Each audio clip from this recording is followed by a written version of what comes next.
kita sambung baliklah bicara hadis kita yang ke-8.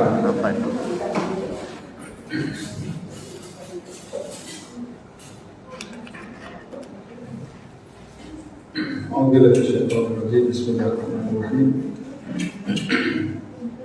Wa qala al-musannif rahimahullah ta'ala wa nafa'na bi ulumihi fid dar. Hadis yang ke-8, perbelanjaan untuk rumah tangga. Jadi hadis ini pendek. Jadi kalau kita nak hafal memang eloklah.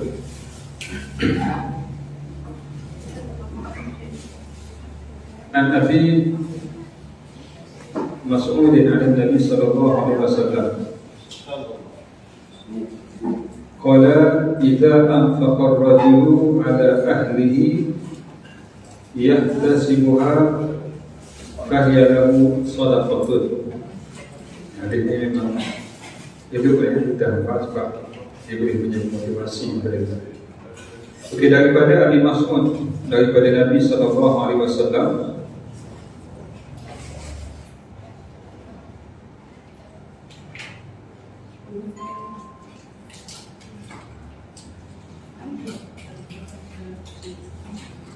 Nabi sallallahu alaihi wasallam qala, daripada Nabi sallallahu alaihi wasallam sabdanya, idza anfaqa ar-rajulu, apabila seorang lelaki berbelanja untuk ahlinya. Di sini disebut rumah tangganya. Yahtasibuha, hal keadaan dia menghisapkannya, iaitu dia mengikhlaskan diri kepada Allah Subhanahu wa taala dalam perbelanjaannya, fahiya lahu sadaqatun, maka perbelanjaan itu sedekah baginya. Okey. Yang pertamanya ialah kita nak bahas dari segi iaitu apa yang diinfakkan, kemudian syarat untuk menjadikan amalan sebagai sedekah. Okay. Jadi disebut di sini ialah idza anfaqa ar-rajul, apabila telah memberi nafkah, iaitu membelanjakan seorang lelaki ala ahlihi, ke atas ahlinya. Sebagaimana disebut tadi, ahli kalau spesifik istilahnya ialah isteri. Okey. Nabi sebut khiyarukum, khiyarukum li ahli wa ana khiyarukum li ahli. Sebaik-baiklah orang baik terhadap ahli.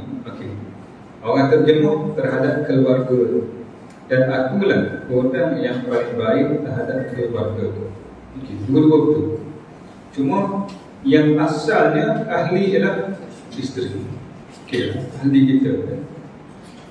Kemudian kalau orang terjemuh sebagai keluarga, kerana ialah nak ada keluarga yang baik ada isteri. Daripada isteri ada anak.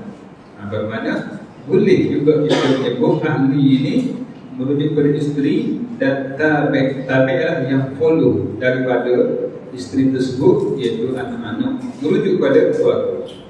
Okey, bermakna boleh kita terjemah dengan keluarga, walaupun kita sebut ahli itu asalnya dari isteri. Supaya nanti bila ada berlaku isu-isu lain, bila merujuk kepada ayat ahlu, maknanya mungkin dia spesifik pada isteri. Okey. Usratihi, kalau usrah mana keluarga? Kalau umumnya keluarga umum usrah.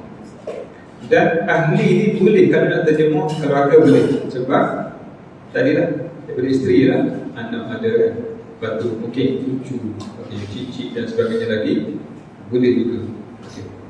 Cuma kita merujuk pada istilah yang asalnya ialah isteri. Macam juga kita, contohnya kita guna silaturahim. Ar-rahim ni rahim yang ada pertalian dengan rahim, iaitu pertalian apa? Anak. Bila anak, anak saudara, cucu, adik-beradik, sepupu sepapak, yang apa? Laki isteri. Bermakna kita berhubungan silaturahim, maknanya orang kita kata anak beradik, akrab. Okey.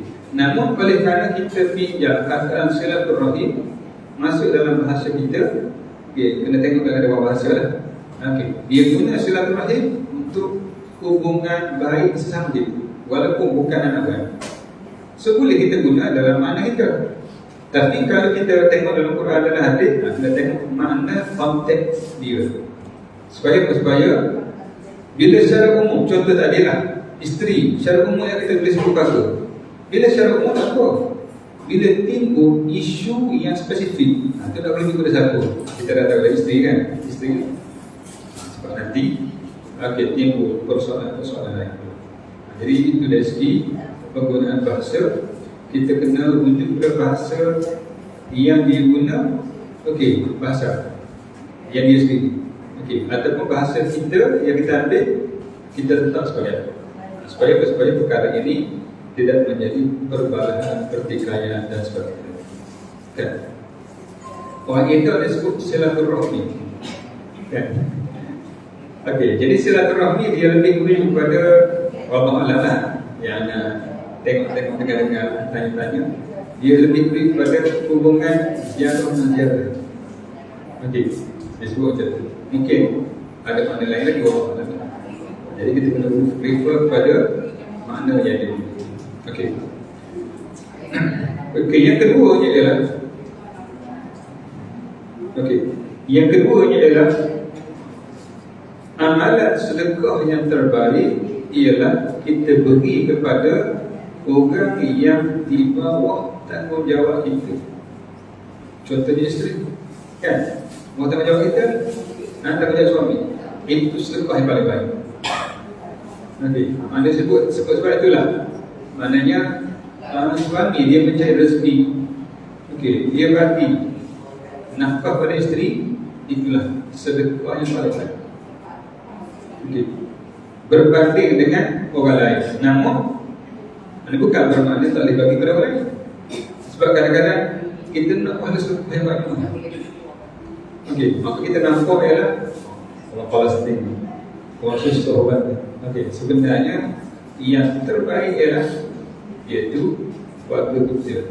Okey, isteri dan anak kita. Yang kedua kerabat, kaum kerabat kita yang dekat. Sebab apa? Sebab kita boleh dulu. Yang pertama pahala sedekah, yang kedua pahala silaturahim, pahala hubungkan kerabat. Maksudlah kita bagi juga gaya dia satu. Kan, contohnya bagikan anak saudara kita, ringan itu. Ringan kita, maknanya akan lebih merapatkan hubungan silaturahim. Okey. Jadi itu di antara. Kemudian kita boleh bagi prioriti pada orang miskin, fakir dan sebagainya. Okey, supaya kita tidak merasakan boleh pahala bila kita sedekah kepada orang lain. Okey. Namun ada syarat dia, ada syarat. Kita mungkin bagi nafkah pada anak isteri kita, tapi tak nak bagi. Ada juga ada demikian. Okey. Okey, jadi yang kedua ada sebut tadi ialah maknanya kalau dapat pahala, kita disuruh untuk bersedekah pada orang yang rapat ataupun yang dekat dengan kita. Okey. Kenapa? Kerana mungkin di sana ada hak dia tak ke atas kita. Utamanya kalau kita orang kaya, haknya ialah untuk kita membantu dia. Okey. Sebab itulah jiran sebagai contoh. Kita ambil contoh jiran. Okey, jiran ni kalau dia orang kafir, orang bukan Islam, ada satu hak jiran. Kalau dia ini orang Islam, dia ada dua hak jiran, hak Islam sebagai Muslim. Kalau dia sepupu kita, dia ada tiga. Okey, hak jiran, hak sebagai seorang Muslim, hak sebagai kerabat. Okey, bagaimana hak sebagai kerabat? Itu kita kena muamalah dia dengan ihsan atau kerabat.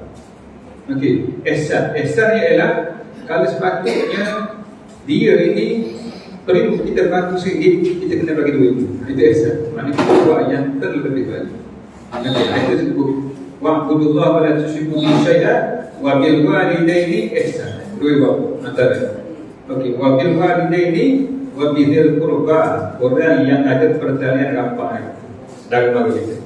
Okey, walidil qurba wal yatama, anak yatim, wal masakin, okey, anak-anak orang miskin.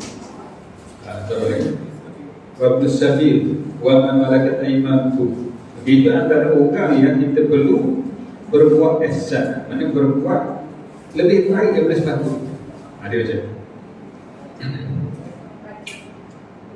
Kenapa? Kerana mereka sudah pasti mempunyai, kita kata, hubungan yang istimewa dengan kita. Contoh silaturahim ialah iaitu orang yang kalaulah kita nak perlu pertolongan, yang ni kita akan cakap.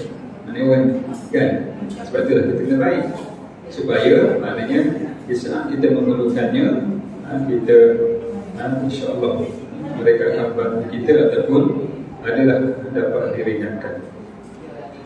Okey, yang ketiganya ialah dalam anda sebut tadi tentang apa saja yang kita berikan akan dikira sedekah. Okey, akan dikira sedekah dengan syarat sumber yang kita ambil sumber yang halal. Itu syarat. Sumber yang kita ambil sumber yang halal. Yang keduanya ialah kita menyumbangkannya, memberikannya dalam keadaan kita ikhlas. Bermakna ada dua syarat. Amalan kita akan jadi ibadah. Bermakna kalaulah kita beri nafkah ini sebagai ibadah, boleh pahala. Kalau guru makan tanaman kita boleh pahala sebagai sedekah. Kalaulah selipar kita di masjid hilang, orang ambil, kita boleh pahala sedekah. Okey. Tapi umumnya kena ada dua syarat. Yang pertamanya ialah yang kita buat ini, yang pertama ikhlas. Okey. Yang keduanya ialah memenuhi ataupun tidak bercanggah dengan syarat. Apa saja kita buat dikira pahala. Basuh kereta, dua syarat boleh pahala. Jogging, memancing, main golf, apa saja boleh dibuat. Boleh dikira sebagai ibadah, boleh pahala. Okey, itu syarat umum tentang kita nak kira sebagai sedekah, sebagai ibadah. Kena ada dua syarat. Yang pertama ikhlas. Apakah asal ikhlas? Asal ikhlas. Maknanya asal pada ikhlas ni apa? Sebab ada orang bila kita tegur dia, kita kata okey, contoh orang perempuan kita kata kena tutup aurat. Okey, sebab Islam suruh tutup aurat. Dia kata saya ni bukan tak nak tutup, tapi bila saya buat dan terpaksa tak ikhlas. Maknanya tak boleh pahala juga dia kata. Baik tak tutup aurat boleh dosa. So nak kata macam mana? So ikhlas ni apa asal dia ikhlas? Nak tunggu mana dia buat dalam keadaan okey, dia kata dalam keadaan sukarela dia buat, dalam keadaan pilihan dia sendiri. Bila? Habis tu yang kita semayang ni contohnya ialah subuh. Ikhlas ke tak? Kalau orang tak subuh, kalau anak-anak kita tak subuh 5 kali kejut tak bangun, tak ikhlas maknanya. So apa asal itu?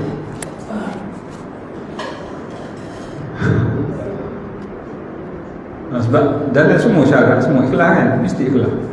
Okay, dalam solat ada niat, ikhlas tak? Haji, niat, puasa, niat.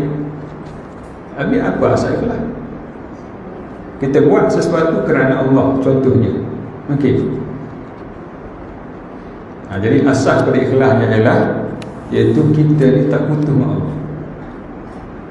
Tak kira lah, tak putus dan kena terpaksa. Contoh tadi, kalau Allah tak kata kepada kita, kalau kamu tak solat ni, aku akan azab kamu humban dalam neraka, tak buat. Sebab kita buat sebab takut Allah. Tak putus tu kan. Contohnya ialah kita minta syurga. Kata kan kita beramal nak dapat redha Allah, kenapa minta syurga? Kita kata kita minta syurga sebab dia adalah sesuatu yang digalakkan, disuruh oleh Allah. Okey, sebab apa? Dalam hadis ada menyebut antara doanya ialah dalam bentuk doa Allahumma inna nas'aluka ridhaka wal jannah. Kan dia suruh kita minta.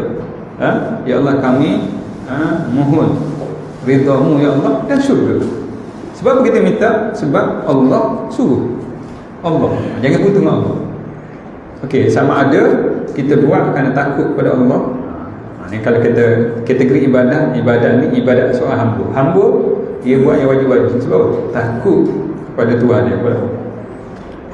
Ibadat yang buat sunat ni, yang rajin buat sunat ni, ibadat peniaga, tujar. Sebab apa? dia nak untung banyak. Kalau syurga, dia nak masuk syurga yang lebih tinggi lagi. Okey. Adapun ibadat yang ketiga, yang paling tinggi, ibadat orang yang merdeka. Dia buat kerana rasa cinta kepada Allah. Dia buat kerana rasa diri ni, kalau dalam bracket kita buat, seolah-olah rasa terhutan budi. Maknanya merasakan rasa syukur kepada Allah. Itu paling tinggi sekali. Bagaimana yang pernah sebut dahulu, kalau tak silap anda share, anda bagi contoh. Okey, contoh syukur ni sebagaimana ibadat Nabi SAW, iaitu bila ditanya tentang kenapa Rasulullah solat malam kadang-kadang lama, satu rakaat sampai 3 juzuk, nak boleh satu rakaat, sampai orang kata kerah naik matu kaki ni ataupun pecah-pecah kaki ni sebab berdiri malam. Okey, sedangkan Rasulullah sudah dijamin syurga. Okey, tidak ada dosa langsung pun, yang paling mulia. Maka bila dia tanya, Nabi jawab, afala uhibbu an akuna abdan syakur. Bukankah aku nak jadi hamba yang bersyukur pada? Yang bersyukur ni, bagaimana syukur? Nak buat analogi, antaranya ialah yang biasa dia buat, contohnya katakanlah Ali dengan Abu kan. Jadi Abu ni pernah menyelamatkan Ali daripada lemah. Kalau tidak, Abu ni mati, Ali mati lama. Jadi nak tunjuk tanda syukur. Jadi bila dah masing-masing dah besar, dah ada keluarga dah sendiri, buat hal masing-masing dah, tiba-tiba satu hari Abu ni teringat kepada Ali. Kontak Ali, beritahu aku ni lama tak jumpa kamu ni, aku nak ziarah kamu, nak pergi jumpa kamu, nak pergi rumah kamu. Lusa ataupun minggu depan. Apa perasaan Ali yang terhutang budi dengan aku? Dia rasa seronok sangat sebab orang yang menyelamatkan dia. Dia rasa suka sangat, kan? Dan bahkan dia buat persiapan yang maknanya lebih daripada kebiasaan. Ali, Abu ni suka makan apa? Dia beli lauk yang paling mahal. Ingat dulu dah sebut ikan apa? Ikan siakap. Kan sebab 1,000 harga dia. Dia sendiri pun tak nak makan ikan yang harga 1,000 sekilo. Beli. Dia beli ni untuk Abu. Dia beli bukan dalam keadaan separuh hati. Dalam hati kata Allah, rugi aku, habis aku. Dia beli ni dengan rasa satu penghormatan, boleh jamu makanan yang paling mahal yang Abu suka, sedikit pun tak rasa bersalah. Ini orang syukur. Sebab itulah solat malam satu rakaat lama tu, rasa nak banding dengan nikmat mata Allah bagi ni 600 tahun ni, rasa macam tak boleh bayar lagi. Orang yang syukur, buat dengan penuh khusyuk, buat dengan penuh. Sebab apa? Sebab jiwanya penuh dengan kecintaan kepada Allah, penuhnya rasa kagum terhadap Allah. Ini kalaulah ikhlas yang level tinggi sekali. Bahkan bukan saja dia layan dengan sebaik mungkin, dia bagi hadiah yang paling baik, yang mungkin hadiah ni dia paling sayang, tak bagi kepada orang lain, anak pun tak bagi, tiba-tiba bagi dekat Abu ni. Apa perasaan dia? Dia tak pernah menyesal. Bahkan dia rasa satu penghormatan. Macam kita lah, jumpa tuk guru kita kagum kan, kita bagi, rasa bangga kita. Sebab apa? Sebab tuk guru boleh bangga, boleh guna benda yang paling kita sayang. Tak apalah, aku tak bakal. Itulah gambaran kepada syukur yang dilakukan oleh Nabi dalam hubungannya dengan Allah Subhanahu Wa Taala. Ini kalau sebut ikhlas, highest level. Jadi tapi asas pada ikhlas, takut dengan Allah, takut Allah, syukur kepada Allah. Inginkan kelebihan ganjar daripada Allah, takut dengan Allah. Sebab itulah bila kita tengok dalam konteks yang iblis kata dia nak menyesatkan manusia, kan? Qala rabbi bima aghwaytani la uzayyinanna lahum fil ard wa la ughwiyannahum ajma'in illa ibadaka minhumul mukhlasin. Sebagaimana kamu telah menjadikan aku sesat, iblis berjanji kepada Allah, aku akan hiaskan manusia dengan dosa, dengan kemungkaran sebagai satu keseronokan, satu keindahan, dan aku akan sesatkan mereka melalui dosa itu. illa ibadaka, kecuali hamba kamu yang mukhlas. Mukhlas ni asal daripada mukhlis, orang yang mukhlis, hamba kamu yang mengikhlaskan diri kepada Allah, tak putus hubungan dengan Allah, maka Allah kata dia ni mukhlas, aku jaga. Mukhlas tu yang kalau kita terjemah betul-betul, yang kena ikhlas, maknanya yang tak putus dengan Allah dan Allah tak putus dengan kita. Allah jaga kita, Allah protect kita, maka iblis tak boleh nampak. Ini asas pada ikhlas. Okey, jadi apa saja kita buat, kita jogi. Sebab apa? Sebab Allah suruh kita cari rezeki. Nak cari rezeki, kena sihat. Nak sihat, umpamanya jogi. Maka Allah yang suruh cari rezeki yang halal. Maka walaupun benda simple saja, tapi kerana Allah boleh pahala. Okey, jadi rezeki berapa banyak dah kita bagi untuk keluarga kita, insya-Allah. Kalau niat, sebab ini tanggungjawab aku yang Allah bertanggungjawabkan sebagai ketua keluarga. Okey, maka aku beri nafkah, beri rezeki, kongsi dengan mereka, maka tak putus dengan Allah. Itu syarat pertama. Okey, syarat kedua ialah muwafaqan bit tasyri', betul dengan syarat.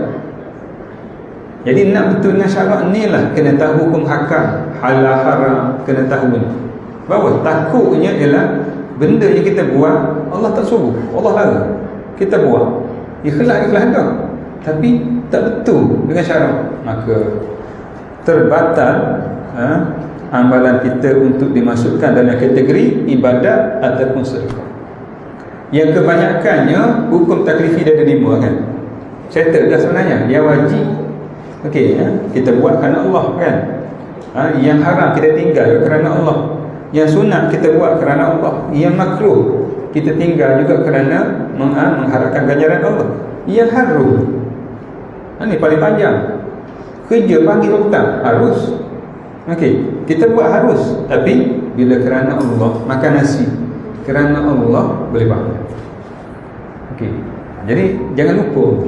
Sebab itulah cara yang Nabi ajar kita, jangan lupa Allah. Macam mana?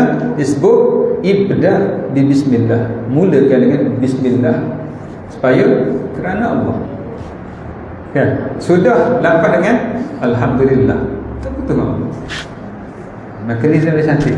Jadi itulah di antara syarat utama yang perlu pada kita untuk menjadikan amalan kita sebagai sedekah, diterima oleh Allah, diberi pahala di atas apa yang kita buat.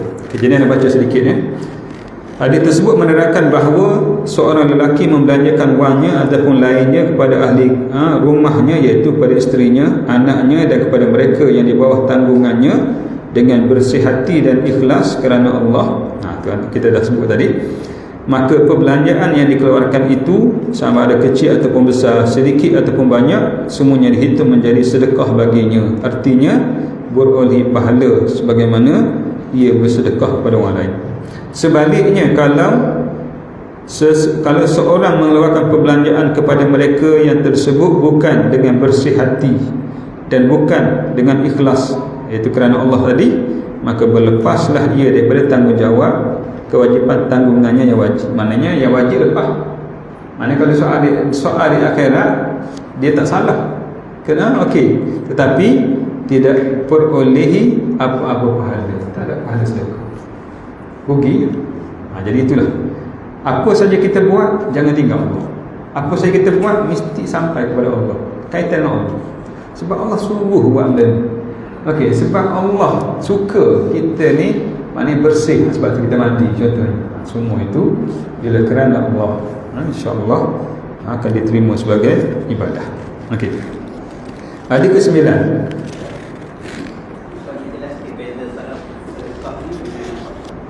Okey. Sedekah, okey, iaitu apa yang kita berikan, okey, yang kata sedekah berasal pada benar. Okey, benar janji kita dengan Allah. Okey, sebab Allah SWT janjikan pahala pada kita yang memberikan kepada. Kalau tidak, mana kita nak bagi kan? Hak kita nak ambil ada, tapi kita sanggup bagi ini kerana Allah kata orang yang bagi sedekah benar imannya terhadap Allah, yang Allah menjanjikan ganjaran pahala kepada orang yang bagi. Itu sedekah. Okey. Dari segi kalimah sedekah. Okey, nafaqah ialah dia memberi infak di atas tanggungjawab dia. Okey. Mana kok tanggungjawab dia? Maka dia kena bagi sebab tanggungjawab dia tanggung tiku dunia, jawab di akhirat. Itu tanggungjawab. Antara kalimah yang ana suka. Sebab tanggung dunia, jawab akhirat. Okey, bijaksana, bijak biar sampai di sana, dia sampai di akhirat. Itu bijaksana. Okey, jadi kita adalah menjadi orang yang nak jadi orang bijaksana, kita adalah bertanggungjawab. Okey. Kita sedar bahawa kita tanggung dunia, kita jawab di akhirat. Okay, jadi nafkah ni dia adalah satu bentuk tanggungjawab. Okey, yang perlu kita laksanakan di atas sebab-sebab tertentu. Contohnya menjadi suami, okey, menjadi penjaga bapa, wali umpamanya, maka wajib kita memberi nafkah. Okey. Dua-dua tu sama. Apa dia? Kena niat. Tapi sebenarnya niat ni ialah al-qasdu, okey, muqtarinan ataupun muqtarinan bil fi'l. Qasad diikuti dengan perbuatan, itu niat. Okey, makan nasi kita pernah niat? Tak pernah, tapi masukkan dulu. Okey, tak masuk itu. Sebenarnya okey, sebab itulah dalam mazhab Hanafi, okey, Imam Hanafi kata, okey, kalau kita Imam Syafi'i sebut rukun solat niat kan. Okey. Niat kalau kita antara Allahu Akbar, Allah dengan ba. Allahu Akbar tu kita niat. Niatnya adalah istihdar, iaitu menghadiri benda kita nak buat. Bukan membaca. Okey, menghadiri. Dia macam putus stick. Zup. Ada jadi. Ni kita ni termasuk anak, dah kita baca tak sedap. Okey, saja aku. Tu jadi habis apa? Allah tak habis. Apa sebab? Kerana Allah sampai lagi.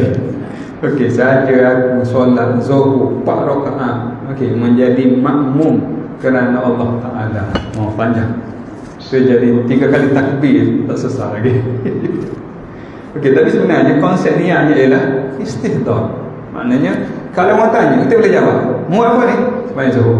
Okey. Berapa rakaat? 4 rakaat. Umpamanya. Istihdar maknanya dia ingatan, maknanya kita nak buat apa umpamanya. Okey.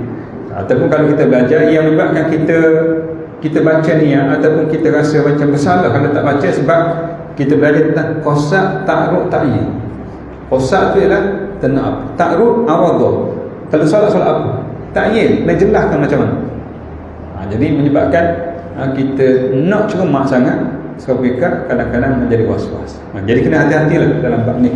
Okey, maknanya niat ni dia ada lintasan hati yang kita buat. Faham? Okey. Ni jangan terlalu lambat sangat.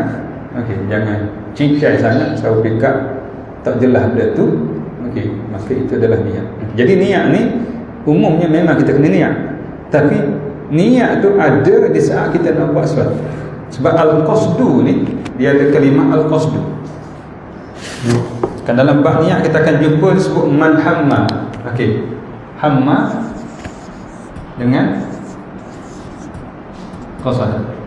Man hamma bi hasanatin falam ya'malha kataballahu indahu hasanatan kana.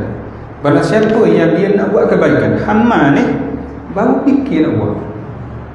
Okey, lepas ni nak solat witir, nak solat duha. Tak buat apa lagi. Ini semayang tak lagi. Itu hamma. Baru bercita-cita, disebut tadi himmah kan. Cita-cita. Boleh pahala tu. Lepas tu kata nak pahala kering-kering, hanya lepas ni nak solat witir. Tak buat lagi.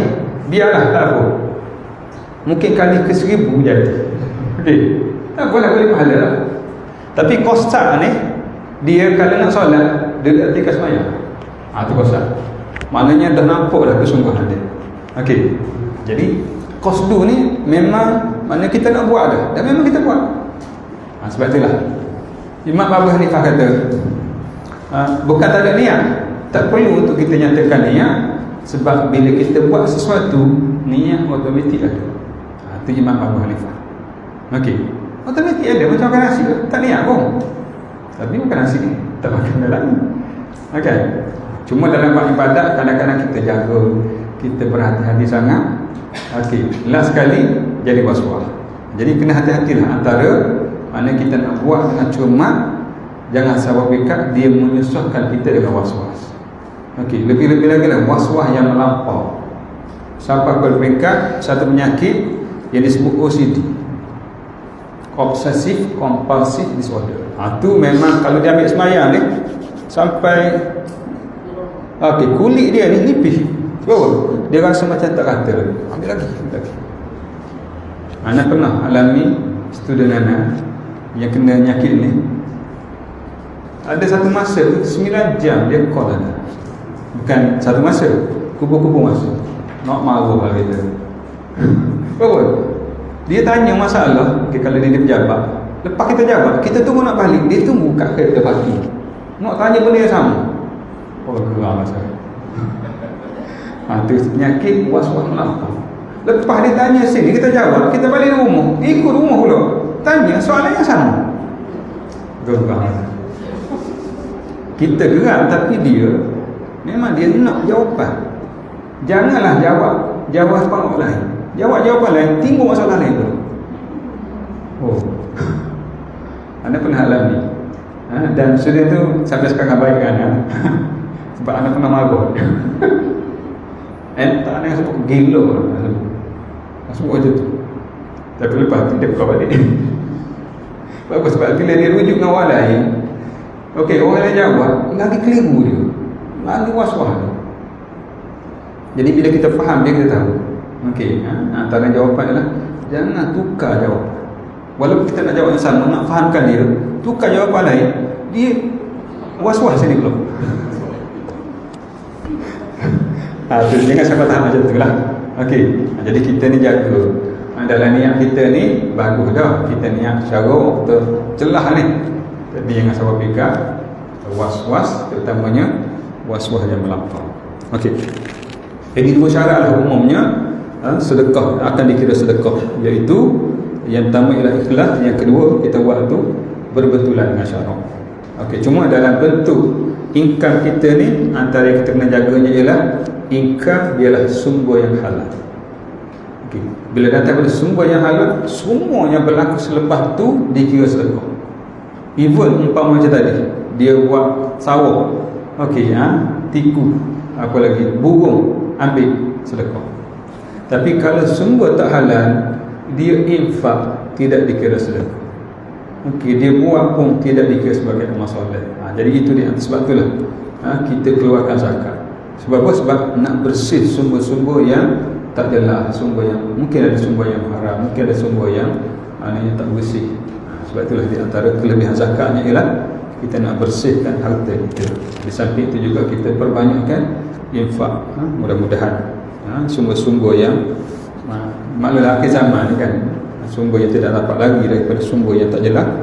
Mudah-mudahan Allah membersihkannya dan menerima amalan kita buat sebagai sedekah, sebagai amal soleh dan sebagainya.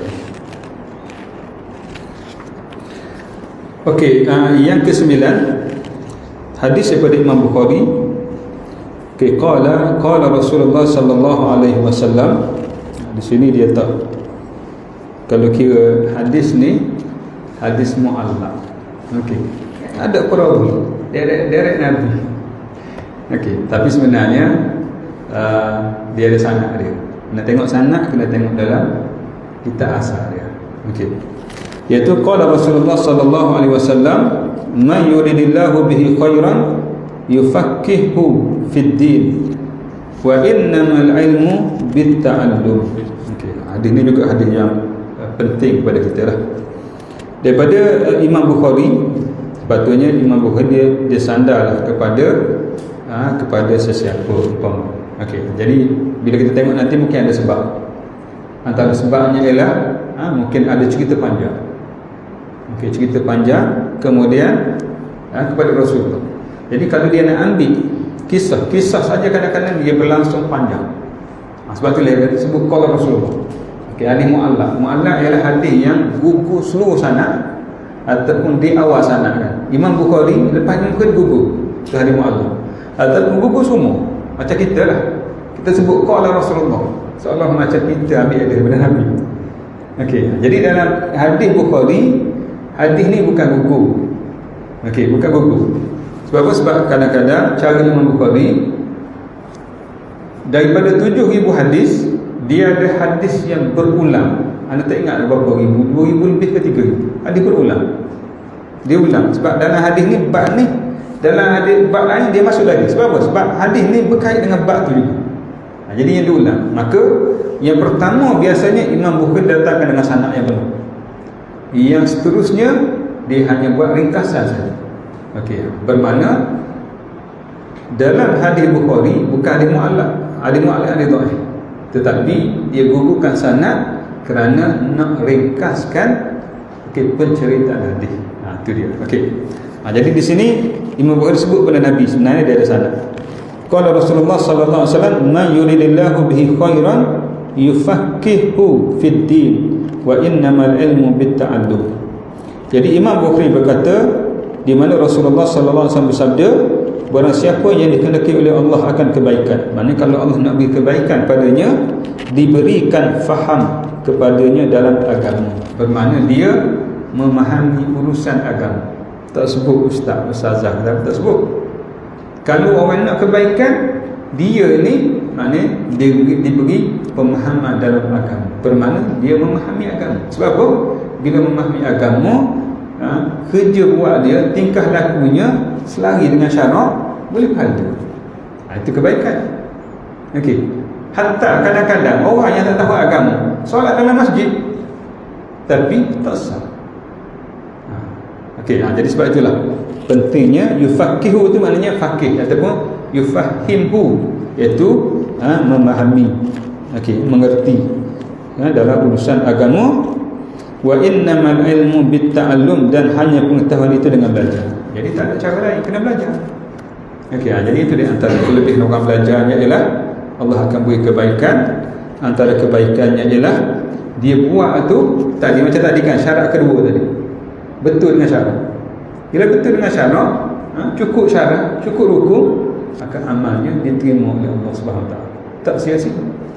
Ni buat bagus, rajin, tapi rukun tak tahu, syarat tak tahu, perkara batal pun dilanggar, rasa okey dia buat, sebenarnya tak okey.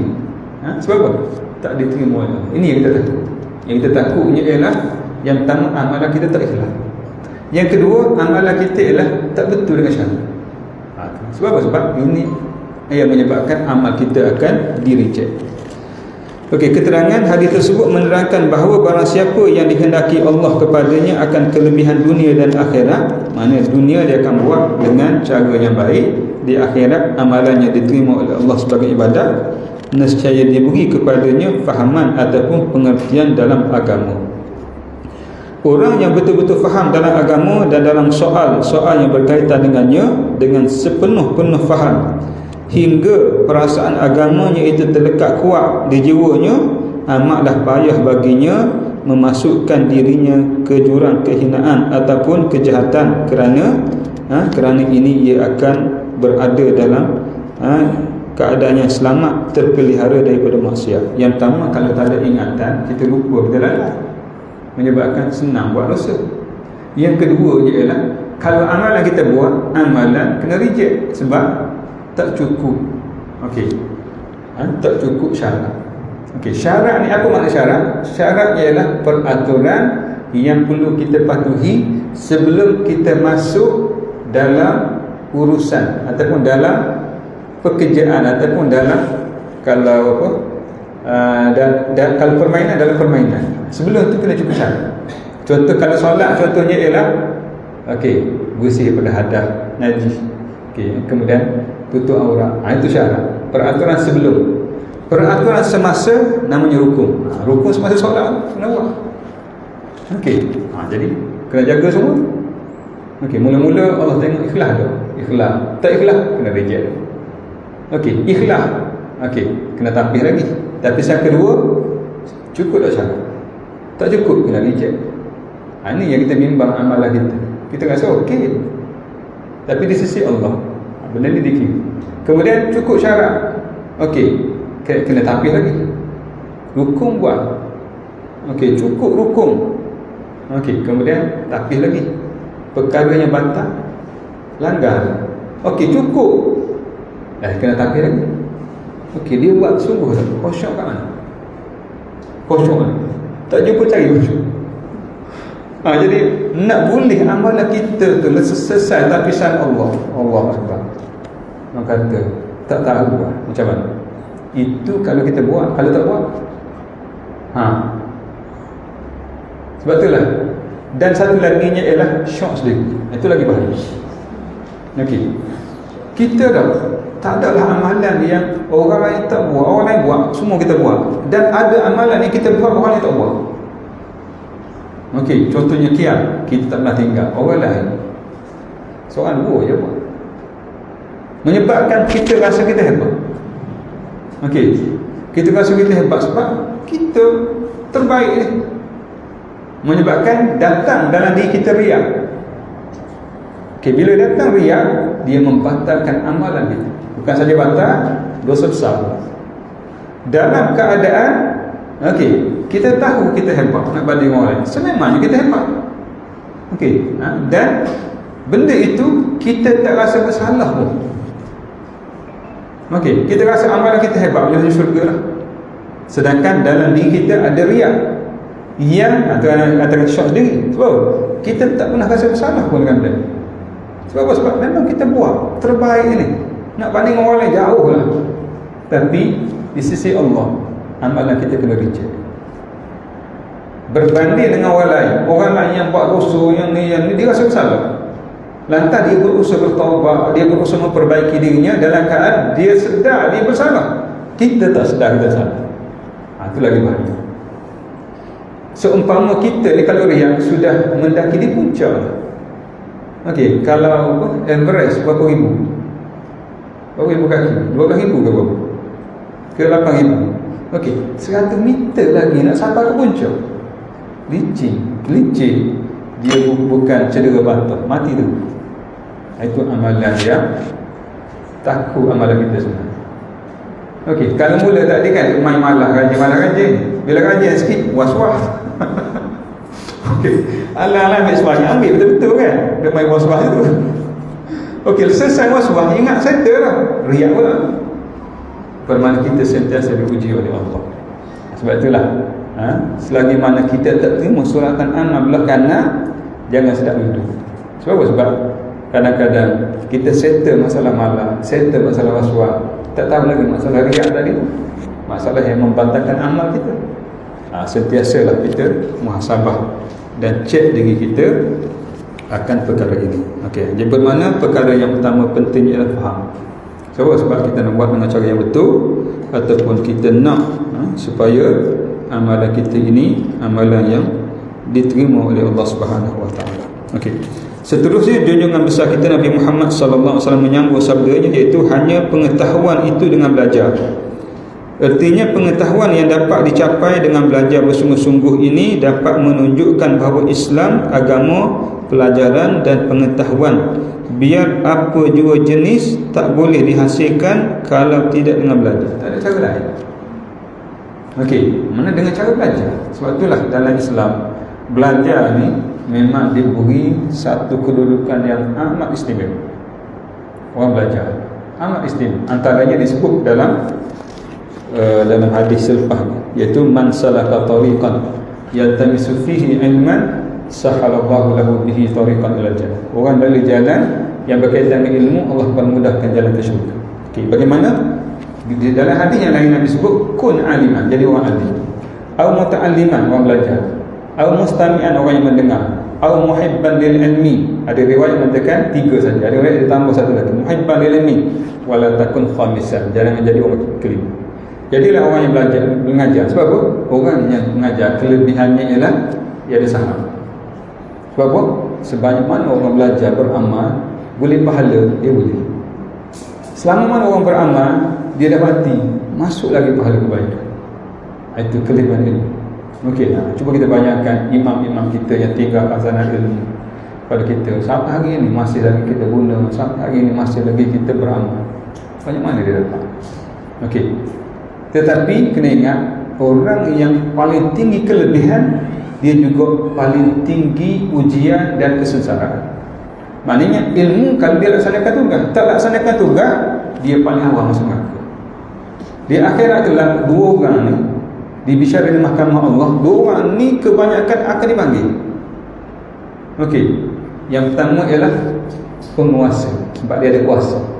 Yang kedua orang alim, sebab kenapa dia tak tegur, kenapa tak beri nasihat, kenapa dia ada ilmu tak beri tahu. Semua ni kena panggil. Sebab itulah kejahilan, orang jahil beban pada orang. Sebab apa? Sebab bila tanya sebab bukan mujahil, okey, dia kata sebab tak ada orang ajar. Ada orang alim panggil orang alim, sebab kamu tak ajar dia. Dia kata macam mana aku nak ajar? Okey, sekarang ni umpamanya nak mengajar, kalau zaman sekarang ni okey, kena mengajar di masjid, kena ajar, ada tauliah. Okey, panggil dia ke masjid dulu. Okey, sebab aku tak bagi dia mengajar. Umpamanya. Okey, dia ke masjid kata, okey, sebab dia tak ada tauliah. Okey, panggil pula majlis agama. Bermakna dia akan berakal-akalkan satu masalah, beribu manusia akan dipanggil di akhirat.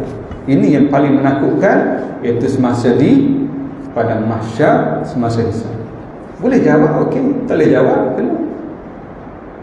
Jadi bila kena panggil ni, memang boleh jawab, tak ada juga tak boleh jawab. Ya kita tak buat. Sebab itulah sebut tanggungjawab dan sebut tugas memang sesuatu yang amat ditakuti. Sebab apa? Sebab kita buat tidak. Sebab itulah, kerana seorang yang katalah ada kes dahulu di Perak, okey, seorang kanak-kanak umur apa, setahun ke 2 tahun, dibiarkan dalam keadaan yang kotor, okey, menangis, ditinggalkan keseorangan oleh ibunya kerana dia anak luar nikah. Ibunya balik ke rumah keluarganya sekejap, kemudian dia balik tengok anak dia ni, tapi dia tak bawa balik rumah. Okey, sebab anak luar nikah. Okey, satu isu yang berlaku kepada beliau mungkin akan dipanggil ribuan manusia. Okey, jiran sekitar macam mana, JKK macam mana, okey, umpamanya yang bertanggungjawab terhadap masyarakat macam mana, okey, imam umpamanya, ataupun penghulu, adun, exco, api kena. Apa sebab? Dia berkait dengan polisi, berkait dengan ni, berkait. Sebab itulah urusan yang paling kita takut di akhirat, urusan semasa dihisab. Sebab apa? Sebab seorang baru tadi tu kena panggil ramai. Okey, dan kita banyak urusan yang berkait macam network telefon kita sekarang. Berapa grup ada? Anda rasa anda ada hampir 300 grup. Siapa tak nak baca? Ada orang tanya, kenapa ustaz tak reply? Tak. Dan sebab banyak sangat.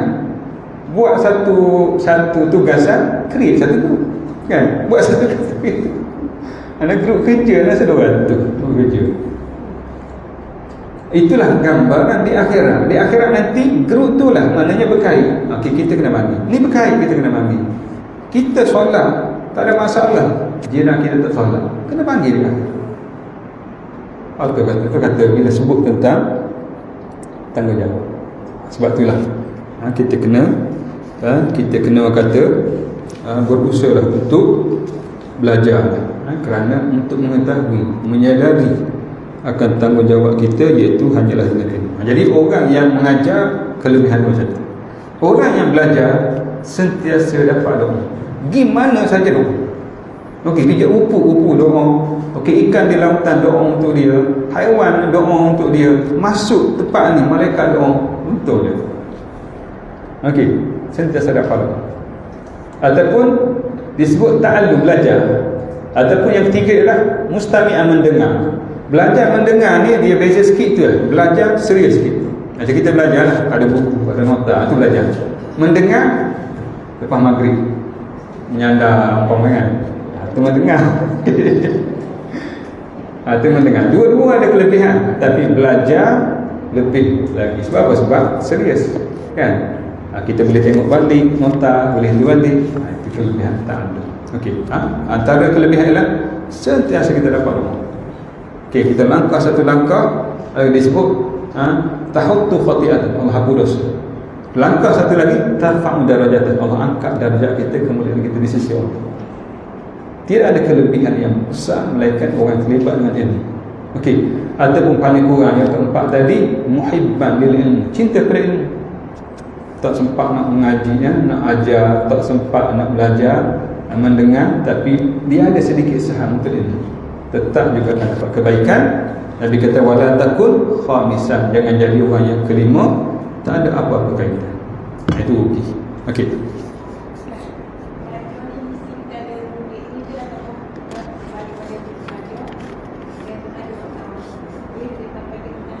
Okey. Gini kita disebut sebagai boleh ambil kedudukan mengajar ni ialah bila kita memberi nasihat. Umpama kita mengajar, cuma setakat tu lah. Contohnya kita ada 5 patah perkataan, 5 patah, tak apa. Sebab apa? Sebab ada hadis mengatakan ad-dalu 'alal khairi kafa'il, orang yang ajak kepada kebaikan seolah orang yang melakukan. Okey, kita dengar umpama kita pun balik sebar, okey, kawan sejabat kita, dia beramal. Okey, dia boleh pahala, kita boleh pahala. Kalau dia beramal tu, dia beri, dia sebar pula kepada kawan dia. Okey, kawan dia beramal, dia boleh pahala, kita boleh pahala lebih. Takkan putus. Dan kita mungkin dalam 100 orang, kita salah seorang yang menyebabkan dia dapat hidayah. Dari 100 orang ni, dia dah Allah beri hidayah kepada dia, kita salah seorang, kita boleh pahala. So don't worry. Sebab kalau ilmu jangan simpan. Sifat jadi beban pada kita. Okey, kita sebarkan, kita kembangkan, dan hebatnya ilmu, lagi kita kembang, dia lagi berkembang. Lagi kita sebab pengalaman anak sendiri, bila anak mengajar, kali pertama kita mengajar, dia agak macam kaku sikit, dia ada, tapi lagi banyak kita mengajar, ilmu makin berkembang. Pemahaman kita sendiri pun lagi jelas. Okey, lagi sedap kita nak fahamkan orang. Itu hebat. Kan? Ada benda lagi guna, lagi hilang dia punya nilai dia. Yang ni lagi guna lagi baru, lagi guna lagi baru. Okey, sampai pada peringkat tak payah tengok, ingat dulu. Kebanyakan hadis-hadis yang anda ingat sebenarnya anda ada ulang. Bila ulang terang, okey, mula-mula catat, tulis, lama-lama ingat. Dan alhamdulillah anda boleh ingat, anda belajar 20 tahun lepas dalam ulum hadis sampai sekarang. Antaralah yang masih ingat, tapi yang lupa banyak. Sebab kita sentiasa ulang, okey, kita share, ataupun kita dalam pengajaran kita masukkan, dia akan jadi pengantar yang kuat, yang teguh. Jadi ini antara kelebihan ilmu lah yang Allah berikan. Okey. Dan banyak sebenarnya kelebihan ilmu yang Allah berikan kepada orang yang belajar. Antaranya ialah, okey, ana ambil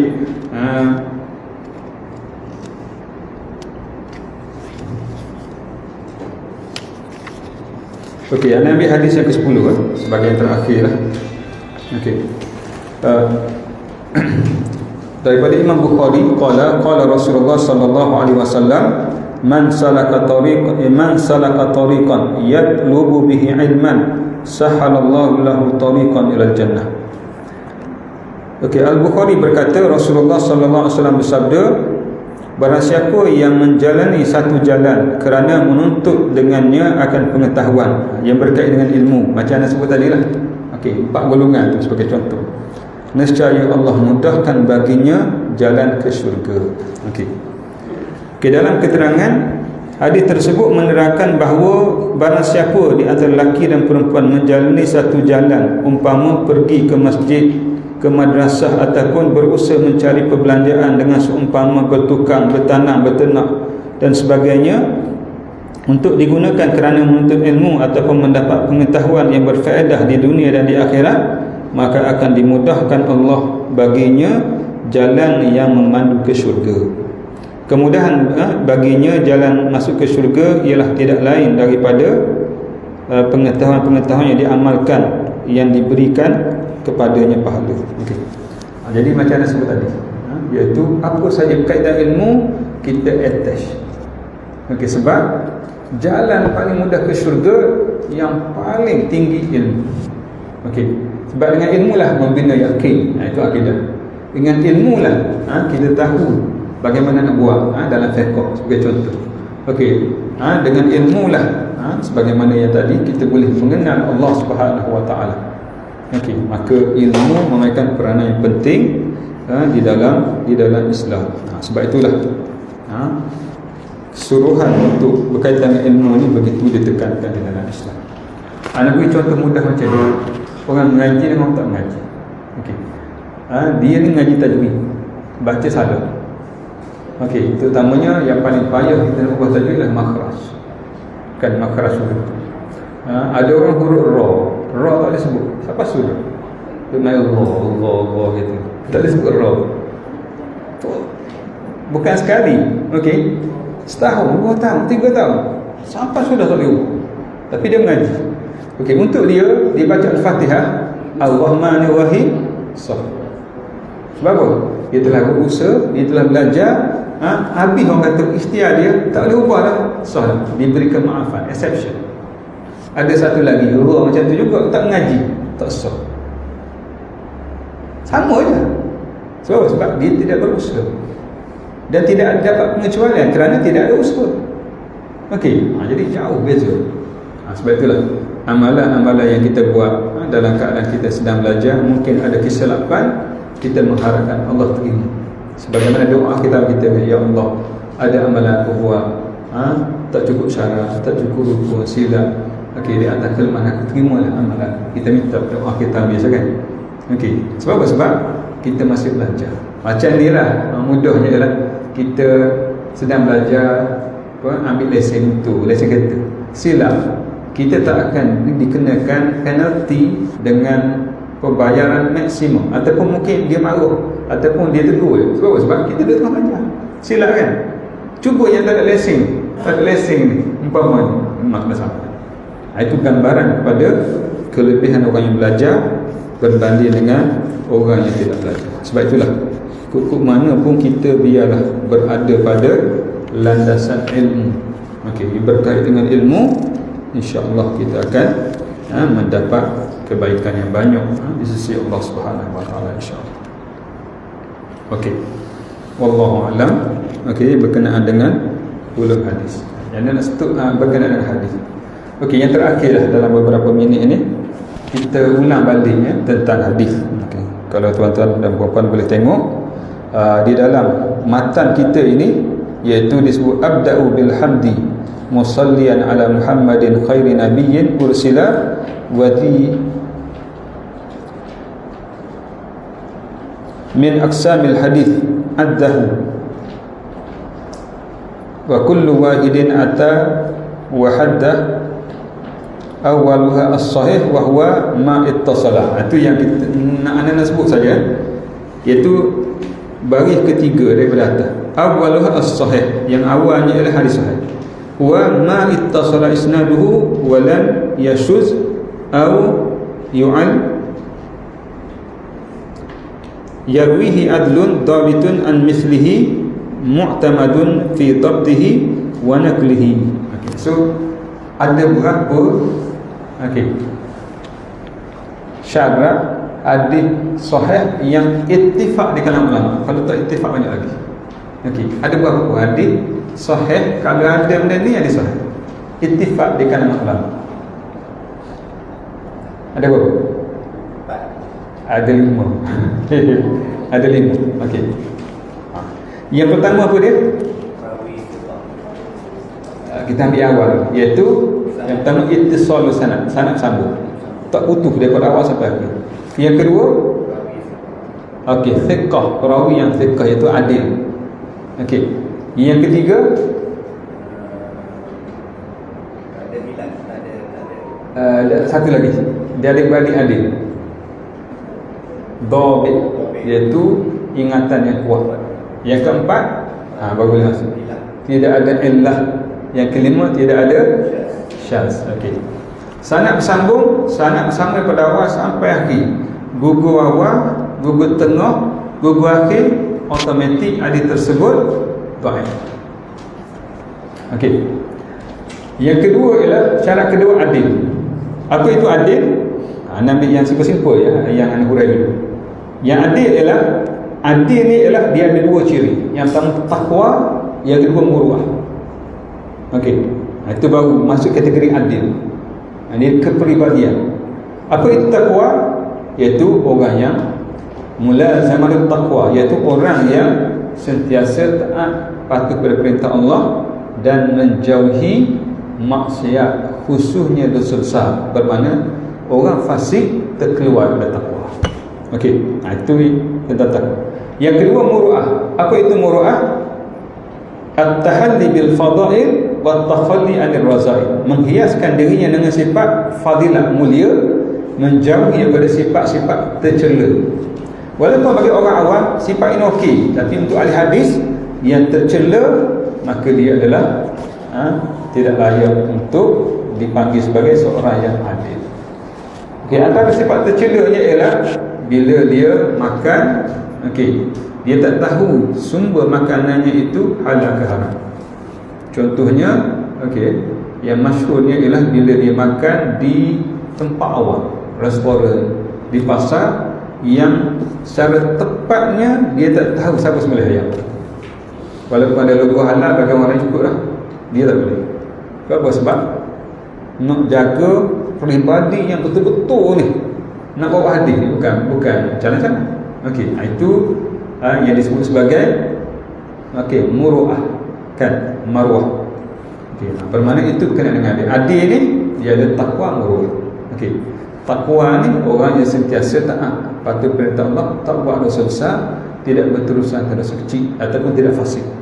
Okey, ataupun muru'ah ni orang yang memiliki akhlak yang mulia, menjauhi sifat-sifat keji, tercela, okey, yang boleh mencacatkan kedudukannya sebagai perawi hadis. Okey, ada dua kan. Yang ketiga, dhabit. Apa makna dhabit? Dhabit ingatan yang kuat. Dia ada dhabit, dia ada dua kan. Dhabit yang disebut sebagai sadri, dada. Okey, dhabit dada ni ialah dia boleh sebut apabila perlu dengan tepat sekali, tidak berubah sedikit. Itu dhabit.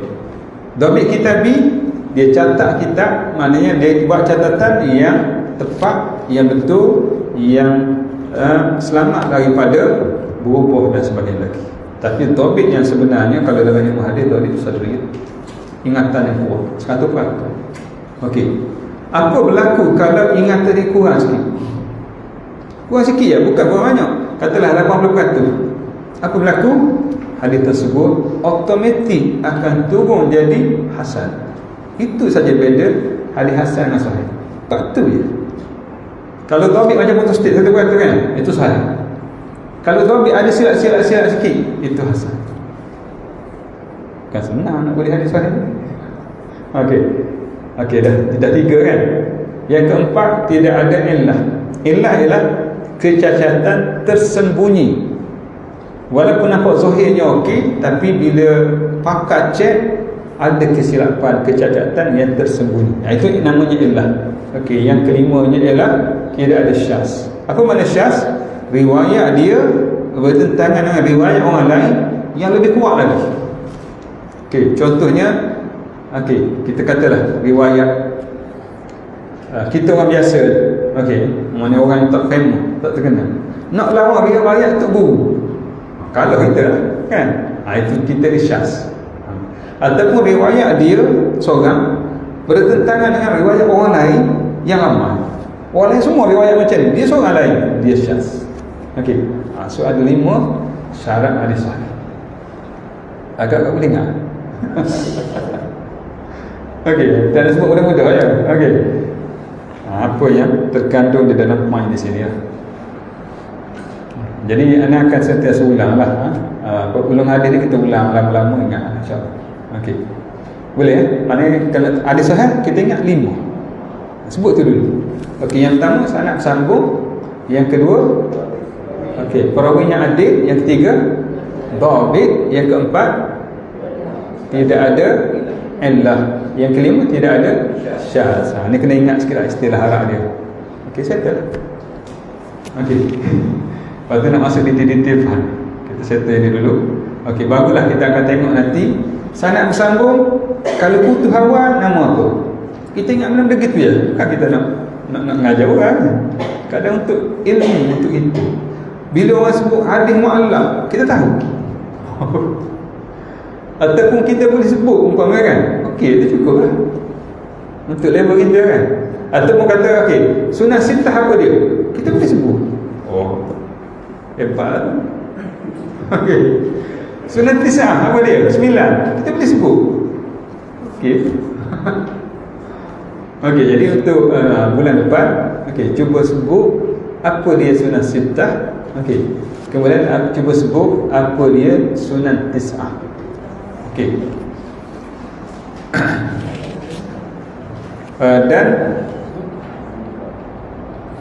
okey, satu lagi lah, 3 soalan. Cuba cari okey, riwayat nama lain, istilah riwayat yang diriwayatkan oleh 2 imam, iaitu Imam Bukhari, Imam Muslim. Nama apa? Dia ada nama dia. Anda beri contoh lah. Okey, anda sebut muttafaqun alaih. Bila muttafaqun alaih maknanya Bukhari dan Muslim. Ada lagi 2-3 nama khas untuk Imam Bukhari dan Muslim. Cuba cari. Okey. Okey tu. Okey. Saya rasa okey, sekadar tu dulu. Kalau ada persoalan nak tanya ataupun ada apa boleh kemukakan. Okey, supaya kita santai-santai lah. Kan? Sebab ulum hadis ni kita boleh kenal istilah sudah cukup. Sebab istilah pun banyak dah. Istilah dia sendiri. Okey, nanti kita akan jumpa hadis mu'allaq, hadis munqati', hadis maqtu', hadis apa lagi? Mu'an'an. Okey, hadis mu'dhal, hadis mursal. Itu pun penting. Okey. So at least kita boleh dengar nama kita. Ni geng-geng hadis dhaif dah. Okey, itu beres dah. Okey. Jadi sebab matan ni dia terlalu ringkas. Okey. Jadi satu baris matan ni anda rasa mana kalau kita nak hurai, anda rasa dalam setakat boleh dalam 10 muka surat nak hurai. Sebab dia terlalu ringkas. Bila kita detail out, dia akan jadi lebih panjang. Cuma bagi anda, yang pentingnya ialah kita dapat poin-poin penting yang berkaitan dengan kita nak tahu sahih dia sebagai contoh. Bagi anda gitu. Sebab anda pernah mengajar ulum hadis di Masjid Sungai Isak. Lah sekali kata ustaz tukar sabit lain. Anda rasa kita ajar tu paling rendah tu, paling simple tu. Lah sekali kata tukar tajuk lain. Okey, so sebab dia satu disiplin ilmu yang rare. Okey, jarang orang ajar kan. So kita untuk level kita ni, at least kita boleh dapat gambaran. Bila dia sebut macam ni, macam ni. Tak perlulah kita sabar pekat nak masuk level pengkritik hadis. Okey, nak masuk level yang lebih serius lagi, biar sesuai dengan maknanya kedudukan kita sebagai orang belajar secara awam ni, untuk kita mengetahui beberapa perkara dalam ilmu. Sebab dalam ilmu ulum hadis ni, 2 benda kita nak tahu. Hadis ni boleh diterima ke nak reject. Itu antara maklumat belajar ulum hadis. Kan? So hadis terima, hadis makbul 2, hadis sahih, hadis hasan. Hadis kena reject, hadis dhaif. Walaupun hadis dhaif kena reject, tak semua kita reject. Dalam bab akidah, dalam bab hukum, reject. Dalam bab fadail amal, dalam bab nasihat agama, dalam bab benda-benda galakan-galakan, kita boleh beramal, kita boleh terima hadis dhaif. Sebab apa? Dhaif ni bukan jalan-jalan. Setakat dengan kata-kata kita ni jauh hadis dhaif ni. Sebab dhaif ni satu saja syarat tak cukup, satu je. Otomatik lah. Sebab itulah bukan senang satu hadis itu bila jatuh kepada hadis sahih. Bahkan kadang-kadang ada orang kata, kita akan dengar orang kata sanad ni dhaif tapi hadis sahih. Ada je tu kan. Maknanya lah umumnya hadis ni sahih sebab ada riwayat lain yang sahih, tapi follow sanad ni memang dhaif sebab sanad ni lemah. Sanad ni dia macam tu.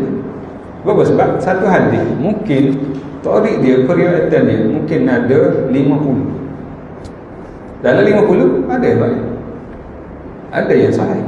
Sebab itulah dalam persoalan kita ni orang awam biasa je, bila tengok orang kata hadis sahih, terima lah sahih, hadis hasan. Cuma dalam bab ilmu kita nak mengaji lah sedikit supaya at least term satu istilah tu kita dapat tahu maknanya lebih baik dari segi penerimaan kita terhadap ilmu hadis ataupun perbahasan dalam ilmu hadis dan sebagainya lagi. Okey. Jadi rasa sekadar itu dulu lah. Okey.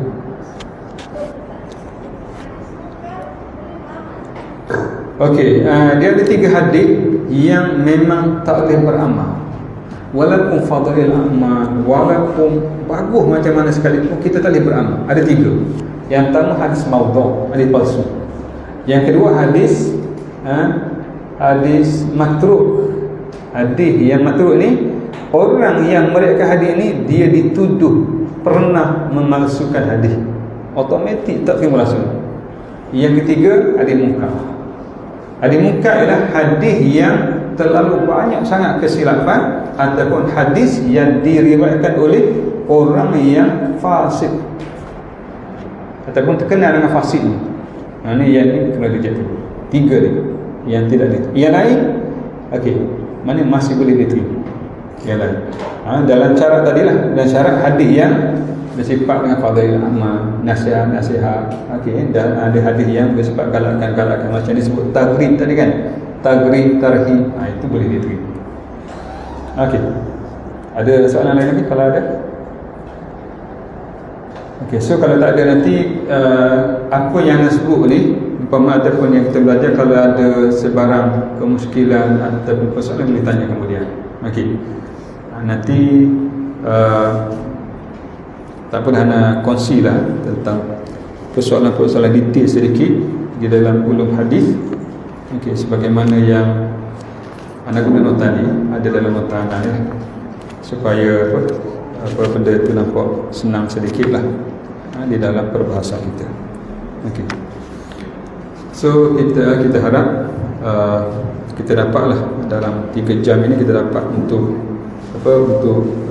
berbincang dan mendapat sedikit maklumat daripada memahami hadis dan juga memahami perbidang berkaitan dengan mustalah, istilah ataupun ulum hadis yang menjadi teras kepada ilmu hadis dalam ilmu yang hadis yang disebut periwayatan hadis, supaya hadis kita ini hadis yang kita boleh kenal, hadis yang diterima ataupun hadis yang ditolak, ataupun hadis sahih ataupun sebaliknya hadis dhaif dan sebagainya lagi. Okey, jadi kita akhir dengan tasbih kafarah dan surah Al-Asr. Subhanakallahumma wa bihamdika asyhadu an la ilaha illa anta astaghfiruka wa atubu ilaik.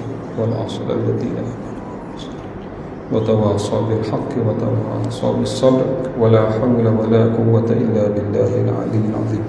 ربنا آتنا في الدنيا حسنة وفي الآخرة حسنة وقنا عذاب النار. وصلى الله على سيدنا محمد وعلى آله وأصحابه أجمعين والحمد لله رب العالمين.